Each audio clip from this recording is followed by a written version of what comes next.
Hi! Hello! Mabuhay! What's up? What's up? What's up? BUeños! Buzzing from Cal to the online world. Literal na makikita yung dalawang ampalaya na mag-uusap lang. Pagdadaanan natin to. After nito, we'll become stronger. At the end of the day, isipin pa rin natin na what if sumuko tayo? Anong magiging consequence nun? Bringing the untold stories behind the life of a caliber. Brought to you by Budyong, the official student publication of Bicol University College of Arts and Letters. This is KariBUkan. KariBUkan. KariBUkan. KariBUkan Podcast. And welcome to another episode of KariBUkan Podcast. I am Joshua. And I am Rung.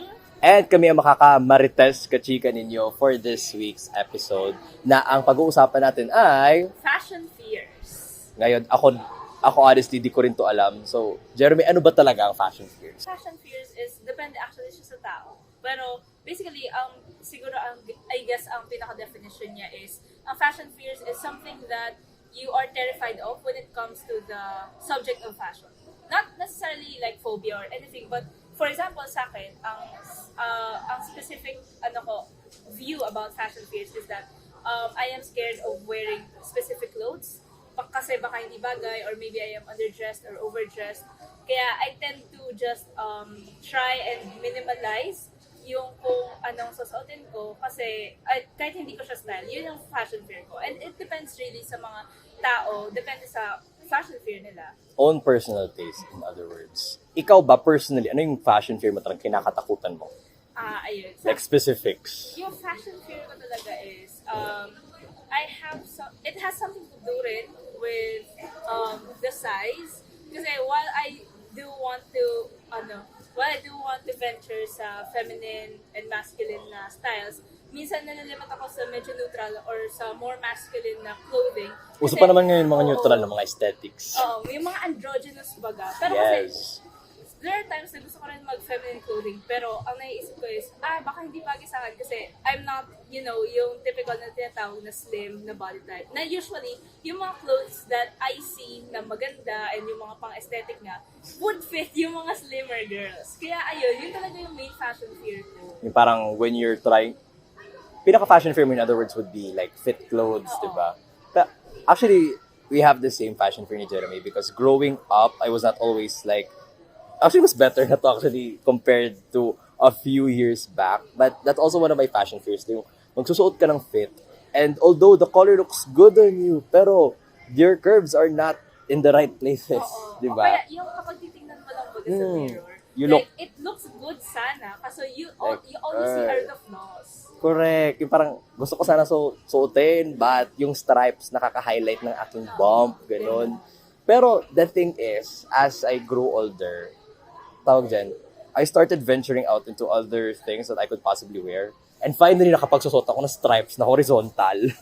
Oo, Finally. Minsan yung fit mo na ganyan. Sa akin naman, baliktad. Kasi when I was younger, I was much thinner than I am now. I don't know why. Probably, baka stress talaga sa college life. Or baka yun ang tinadhana, Oo. for you to love yourself. Pero yun Ganun. ang problem ngayon na I want to experiment more sa fashion, biglang ang nakikita ko lang minsan sa mirror are yung mga things that contribute to my fashion fear. Whereas nung bata ako, kahit anong suotin ko, whether feminine or masculine, feeling ko bagay na bagay sa akin. So maybe it also has something to do with self-esteem and how you see yourself.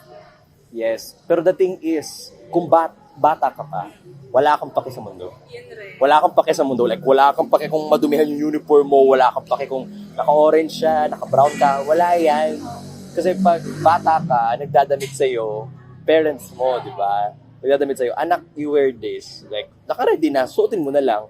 Pero as you grow older, mas naging conscious ka. Consciousness ang kalaban mo yun. Kasi nakikita mo rin sa mga iba na, ang ganda naman sa suot ito, bagay kaya sa akin, then naman you try it, baka hindi. Yun talaga. Pero the thing is, we all have our own styles. We all have our own aesthetics. Pero habang wala pa, it's okay na kumopya. Pero, and that's the thing, habang kumokopya ka, namomodify mo siya. Like, for example, Julia Barreto, yung dress, masyadong revealing. And then, ikaw, tinatry mong kopyahin, tapos, parang, inaalisan mo ng accessories, or, wait lang, let me cover up, let me change the slit a bit. nagiging style mo na siya. Oo. As you're copying it, you're learning din in a way, di ba? Kaya I think, one good thing about Cal dito is, ang dami ko nakikita na yung mga tinatawag na aesthetic. But at the same time, grabe, napaka-inspiring just how confident they are na kahit yung iniisip mo baga na hindi siya babagay, pero somehow they make it work. And wala, I just think na Cal is the home of the most fashionable people I have ever seen talaga. True. True. Walang tatanggal sa amin ng title na yan, ang sash na yan. Amin yan. We are the home of the aesthetics. Kaya grabe, kahit mag-experiment ka ng clothes, parang wala lang, very normal sa mga taga-Cal. And I think that's really good kasi you are neither being put down or minsan na-hype ka pa nga sa pag-experiment mo sa clothes. Kaya ayun, it's really good sa college natin. Ganun rin ang fashion Speaking of na-hype sa clothes, I remember nung first day ever ng classes namin. Sa New Cal kami noon, sa New Cal. And then sabi ko, di pa na mag-uniform. So I was like, let me OOTD myself. Although may uniform na ako, noon ayoko lang muna mag-uniform. Okay, trousers na maroon, good. Turtleneck na black. Okay, fairness, maganda. White shoes. Okay, serving Korean realness. Gano'n, like K-pop aesthetics. Walang electric pan sa New Cal. Sabi ko, let's pretend it's turtleneck friendly. Cotton naman yung turtleneck ko noon, so good thing. Pero, yun ang biggest hadlang sa pag-aesthetics namin ng mga calibers natin, ng mga calibers. Kasi, gusto mo magsuot ng turtleneck, mag-scarf, pero ang panahon ng kalaban mo dahil. Oo, actually, yun rin, isa sa mga things na sa akin. Like, gusto ko minsan mag-dress up yung mga thicker na tela. Kaso, grabe naman ang init kahit. Oo, ngayon nga. Eto nga, ngayon naka-uniform tayo, daplos na tayo dahil. Tapos, yung one time, I think na medyo na-hype ako was, I think last week lang na I wore a rainbow pattern na polo. And I really didn't think na it look good on me. Kasi nga, ayun, may body dysmorphia. Kasi ayun, sabi ng iba kong classmates, okay naman daw. And it really, since may ang panahon, bright colors work. Kaya ayun, pop talaga siya. Kaya wala, minsan talaga hadlang rin sa fashion, natin eh. Panahon. Isa ring fashion fears yung panahon. Which is why neutral colors are really good. Kasi sa gantong panahon, if you don't have, kung nahihirapan ka pumili based sa weather, neutral colors are the way to go. Kasi white, beige, brown, they go well with the weather in the Philippines. Kaya naman, wag lang black. Kasi sobrang init. Well, depende sa tela. Oo, Depende sa tela. If it's a dry fit shirt, gantong panahon, good for you. Pero dry fit rin ang mahal. Oo. And you have to make it work. Hindi ka magbukhang magja-jogging always. Pero that's a different discussion naman. That's the perception of people na rin. And must I say, to pull off a rainbow patterned polo, di ba? And not look tacky is a skill. I like that no Diba? day talaga na yun. Kasi pattern, if you don't pull it off really well, it can look really tacky. Like, pwede kang magmukhang, how do I say this? Clown/mantel. That's the safest way I can put it. Pero, in fairness palakpak dahil na-pull off mo ang rainbow pattern. Yun din, yung isa siguro sa inspiration kung bakit ko sinuot yun at the day. Kasi I recently just watched a Try Guys video na about Eugene na sinasabi niya, I think sa book niya or dinadiscuss niya sa video na yun na one thing that's really good na paghaluin kahit you just have to be confident enough to wear it is our patterns. Kaya I try to use that style and okay naman so far. Basta I think hindi ko muna i-overdo para lang baby steps. Correct. Pattern on pattern is really a good thing to look at. Like, stripes on plaid, ang ganda niya actually. Pero, dapat marunong ka pa rin mag-pair ng colors and yung pagkaka-intense ng stripes. Kasi if it's a really intense stripe and you pair it with a really bright colored plaid, it will look really tacky. But if you pair it well, medyo laid down yung stripes, pero yung plaid, bright na bright. Perfect yun. So, it's really a matter of learning din your color theory. And styling is not easy to learn. Diba? Hindi madaling mag-style. Ikaw ba, how did you learn to style yourself? Kasi nung bata ako, mostly yun nga, parent-based ako magdamit. Pero, I think majority of my inspiration sa style ko came from my want to have a more androgynous style slash yung mga LGBTQ personas na kilala ko. Kaya minsan na nag-venture na ako sa polo shirts na dati ko nakikita sa YouTubers na si 𝘂𝗶𝗁𝗂𝗀𝗃, she's one of the most prominent lesbian YouTubers. Pero at the same time, yung mga more feminine clothing ko, usually they come from the gays. Kaya ayun talaga, yun talaga yung, I guess, yung style ko. Kaya paano ako natuto. Ikaw, kuya? Ako naman, ako ang taong sumasabay sa uso, but dinadivert ko siya in a way na parang tatak Joshua. Like tatak, this is my brand, pero it's still in the trend. Kasi ang hirap kasing maghanap ng eto lang yung gusto kong suotin. Pero the thing is, it can go out of style eh. It can go out of style, depende sa ano ng wind. Pero importante lang, magkaroon ka ng basics. Ang brand mo is not the clothing itself, but the way you pair your clothes and you incorporate your personality into it. Nag-transition kasi ako. Kasi 2017, statement shirts. Like, one solid color, tapos may nakalagay dyan either sneaky, yung sa pen shop. Alam mo yun? Ang dami sa ko. Yan. And then I realized, ang dami kong kaparehong damit. Pero it was really good. Somehow it became a part of my style. Kasi kumbaga, this is how I feel for today. This is me. And then, 2018, floral. Floral na nun. Kasi nauso yung boho. Ay, oo nga, yung bohemian Diba? style. Nauso yung mga bohemian. Ako naman. And then, one time, nag-outing kami. And then they saw, uy, ang ganda ng polo. Sabi, uy, pababa. Ito, si androgynous. Wow. Only, people put gender on clothes, but clothes have no gender at all. Tayo lang naman nagbabrand. Pero nasa nagdadala yan? Sabi ko, pababa ito. Sabi niya, oo. Hindi lang halata. And then, everyone kept on giving me floral shirts because of that. Kasi naging brand ko. Sabi ko, and then I realized, the following year, na out of brand yung floral. I realized, 2018, sabi ko, wow, boho style. 2019, wow, 𝘂𝗍𝗶𝗂𝗀𝗀𝗃. Yung sa Home Sweetie Home, wow, 𝘂𝗵𝗁𝗁𝗁𝗃. Kulang na lang yung mag-wide leg na pants. Tapos yung hat na something na maliit. Sabi ko, yung bucket hat ba tawag doon? Or bucket hat, yan. And then, okay, 2020, pandemic, so wala masyado. pahinga. Aesthetic natin ng 2020, lahat pang bahay. Actually. Pajama eleganza. Yung 2020, grabe yung trend na yun, na yung face mask is underwear. Nakita mo ba yung post na yun? I saw that and I did not understand. I cannot unsee it. Hindi ko na naiintindihan, pero 2020, oo, face mask. And Korean. Nauso din yung Korean styles. Pero the thing is, di naman lumalabas. So, it continued until 2021. Shopee. And then 2022, we're on, ano bang fashion sense natin ngayon? Sa generation natin. Sure. Kasi, nakikita ko ang trend, so for yung sinasabi ng aesthetic. Pero, Neutrals. neutrals. Pero, technically, we can really define what aesthetic is. Kasi, minsan makikita natin may mga taong nag-wear ng neutral colors. Then, one time may nakita ko yung goth look. Wala sila nakita doon.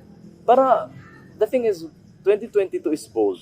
I will say that. 2022 is bold. Yun ang masasabi ko. Kasi, back then, like, think of it, 2019, nakakita ka ng mga guys na naka-crop top, pero they're mostly part of the LGBT community. But now, 2022, anyone can wear crop tops. Straight guys, LGBT community guys, people, anyone. Basta mag-crop top ka, okay lang. Pero syempre, pag nasa school, pag nasa border ng dress code, syempre, sunod tayo. Pero, like if it's a normal day, anyone can wear crop top. So, one word to describe fashion natin ngayon is bold, which is really good. Kasi, wala na tayong pake sa isipin ng iba. Susuot ko to, pero make sure naman na comfortable ka and appropriate. Ako kasi I always believe na fashion is comfort and style. Uunahin mo kung anong comfortable ka. Okay, comfortable ako dito. Isa-style na lang natin to.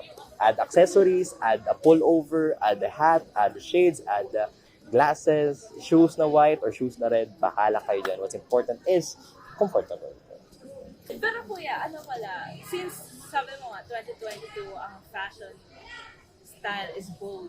Anong parang styles that you would like to venture in? That's a good question.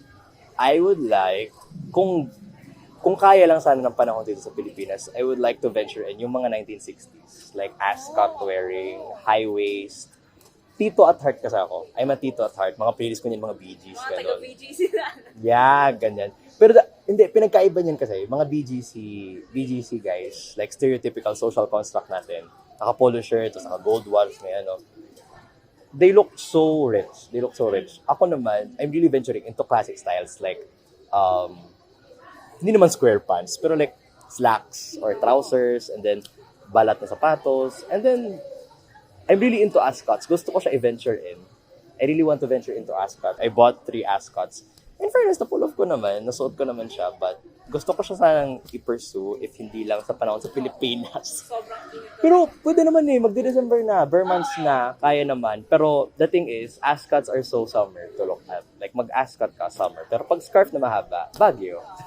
Baguio, welcome to Baguio. Tagaytay. Yes. Ngayon, Geromae, ikaw ba, as someone who was really, I would say, parang devotee ng androgynous fashion, a devotee ng androgynous fashion, any advice to those people who, or our calibers, na medyo laid back in expressing themselves through teddies? Laid back life. Medyo takot. Medyo takot. Okay. So, I guess ang main advice is, sasabihin ko sana, huwag kayong matakot. Pero, di ba, ang dali-dali lang sabihin, pero without It's hard to do, it's hard to do. Ang main thing is, it's not a one-day process. Like, ayun It's nga, sabi mo discovery. kanina, it's a discovery. All you have to do is experiment with things that you are comfortable with. Hindi mo kailangan, like, i-push yourself out of your boundaries agad. Kasi, ayun You will nga, get there. you will get there. Dahan-dahan lang. Ang unahin mo lagi is your comfort. Kasi, before anything else, it's your comfort that should matter first. Kaya True. ayun. Halimbawa, if in style ang 6-inch na heels, mga 𝗔𝗍𝗃𝗃𝗀𝗀𝗃𝗀𝗃𝗃 heels, Pero hindi ka comfortable. then don't wear it. Kasi at the end of the day, ikaw mahihirapan. Oo, sasakit ng paa mo. Ikaw magsusuot, di ba? Yung parang, alam mo yung sa Friends, Oo. bumili si Monica ng high boots na ang gaganda. Boots ko. Ang ganda, Ang ganda, pero every walk in it was like, torture. yes, it's like getting your toes cut. Kaya always remember, fashion is comfort in style, not style in comfort. Yun ang tatandaan nyo, okay? And I guess my advice would be, discover your personality. Base your look on your personality at kung saan ka pupunta. Alam ka na mag-jogging ka, naka-boots. Di ba? Pupunta ka sa school naka-bikini. Di ba? Ganon. I mean, kung may swimming lesson. Pwede pa. Pero, you know what we're talking about. Of course, if you're in school, if you're in places with a dress code, follow it. Pero always follow your personality, your comfort, and most importantly, use that in a way na it would be advantageous to your style. Yan naman. I guess this ends ang episode natin for this week. Did you enjoy, Geromae? Yes po, kaya definitely I enjoyed. Yes, and I hope nag-enjoy din kayong lahat. And of course, ikaw na mag-plug nito.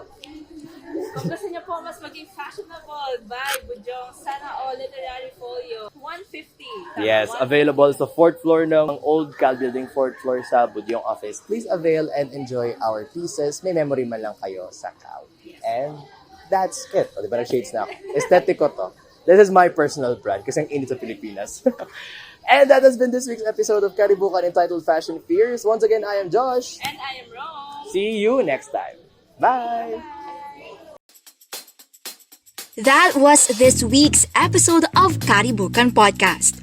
Brought to you by Budyong, the official student publication of Bicol University College of Arts and Letters.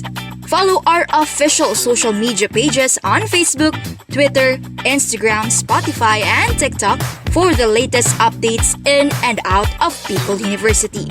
Tune in next week for another episode of KariBUkan.